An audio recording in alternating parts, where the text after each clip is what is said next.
आध्यात्म की राह, आपने कहा कि आपकी पार्टी आध्यात्म के लिए काम करती है, देश के लिए। लेकिन बहुत सारे राजनीतिक पंडित हैं जो ये मानते हैं कि आप हिंदुओं को जोड़ने के नाम पर बीजेपी को फायदा पहुंचाते हैं, क्योंकि बीजेपी अगर हिंदू जुड़ जाएगा तो बीजेपी के सामने जो दूसरे विरोधी पार्टी हैं, जिसमें एमवाई समीकरण की वो बात करते हैं, पीडीए की बात करते हैं, वो समीकरण ही ध्वस्त हो जाएंगे। क्या बाकी पार्टियों में हिंदू नहीं है?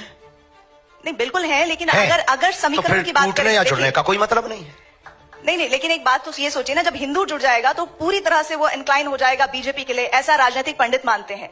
राजनीतिक पंडित तो कुछ भी मानते हैं, मौसम का अनुमान है, वो तो चलता रहता है। पर हम एक प्रार्थना आपसे बहुत निवेदन करें कि हिंदुओं के जुड़ने से किस पार्टी को फायदा होगा या किसको घाटा होगा, हम ये नहीं कह सकते। हम ये कह सकते हैं बहुत दावे के साथ में कि इस देश में सभी पार्टियों में लगभग हिंदू हैं, और वो सभी पार्टियों के लोग अपनी अपनी पार्टी के प्रति कट्टर हैं। तो हम यही कहेंगे, हमारी अपनी विचारधारा है। अब हमसे किसी और की विचारधारा मिले या कोई ऐसा बनाए, आप भी ऐसी एक पार्टी बना सकती हैं, आपको फायदा हो जाएगा। हम किसी को नुकसान के लिए या फायदे के लिए कर ही नहीं रहे, ये हमारे यहां ऑप्शन ही खत्म। हम सिर्फ और सिर्फ इस देश में हिंदुओं पर हो रहे अत्याचार के लिए उन्हें जगा रहे, सोए हुए हिंदुओं को जगा रहे, घटती हुई हिंदू आबादी को जगा रहे, उन हिंदुओं को जगा रहे जो सेकुलरिज्म के नाम पर बट गए, उन हिंदुओं को जगा रहे जो भाषावाद के नाम पर बट गए, उन हिंदुओं को जगा रहे जो क्षेत्रवाद के नाम पर बट गए, उन हिंदुओं को जगा रहे। इस देश में हिंदू है कहां? या तो ब्राह्मण है, या क्षत्रिय है, या वैश्य है, या गुर्जर है, या जाट है, या बर्मा है, या शर्मा है। अगर हिंदू होता तो भारत हिंदू राष्ट्र नहीं होता। अगर हिंदू होता तो भारत में हिंदुओं पर कोई उंगली उठाता। अगर हिंदू होता तो क्या श्रद्धा के 35 टुकड़े होते? हिंदू होता तो क्या कन्हैया लाल दर्जी का मर्डर राजस्थान में होता? हिंदू होता तो क्या पाल घर में संत मारे जाते? हिंदू होता तो हिंदुओं की आस्था का प्रतीक रामायण को जलाया जाता? अगर हिंदू होता तो हिंदुओं के रहते हिंदुओं की पार्टियां हैं इस देश में, गाय माता काटी जाती, बूचड़ खाने जलते।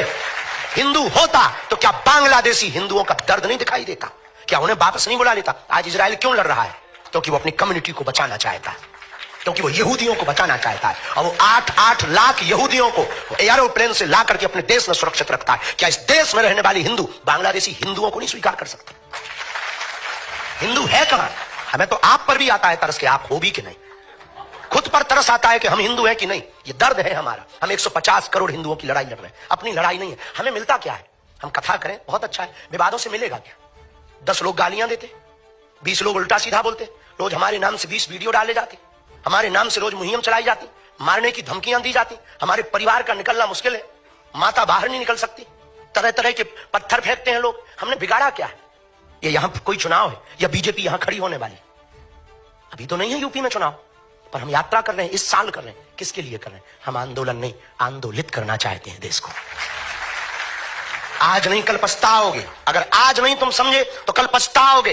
बांग्लादेश में भी हिंदू समृद्ध था, वहां भी पत्रकार थे, वहां भी पुलिस थे, वहां भी आईटी सेल के लोग थे, पर एक एक करके बेटियों को रस्सियों में जकड़कर सड़कों पर लाया गया और नग्न किया गया, मकान जलाए गए, पत्रकारिता धरी रह गई, पुलिसवादी धरी रह गई, धन धरा रह गया, कोई नहीं बचा पाया।